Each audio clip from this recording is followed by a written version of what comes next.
आम्लकी एकादशी विशेष श्री हरि विष्णु स्तुति।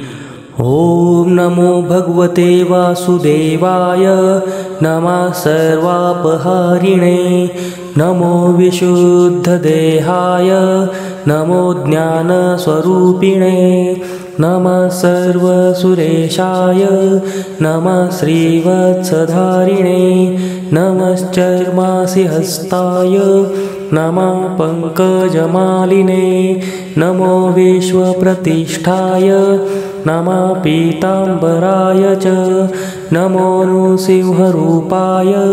वैकुण्ठाय नमो नमः, नमः पंकजनाभाय, नमः शिरोदशायिने, नमः सहस्रशीर्षाय, नमो नागांगशायिने, नमः परशुहस्ताय, नमः क्षत्रान्तकारिणे, नमः सत्यप्रतिज्ञाय यजिताय नमो नमः,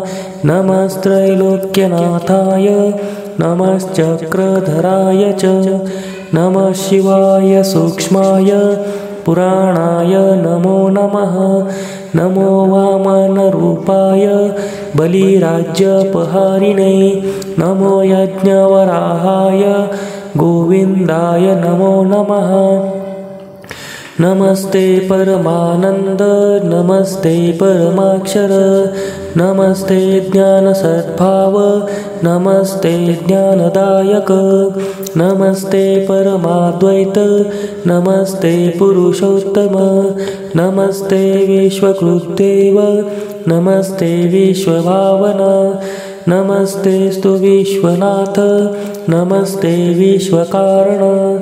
नमस्ते मधुदैत्यघ्न, नमस्ते रावणान्तक, नमस्ते कंसकेशिघ्न, नमस्ते कैटभार्दन, नमस्ते शतपत्राक्ष, नमस्ते गरुडध्वज, नमस्ते कालनेमिघ्न, नमस्ते गरुडासन, नमस्ते देवकीपुत्र, नमस्ते वृष्णिनन्दन।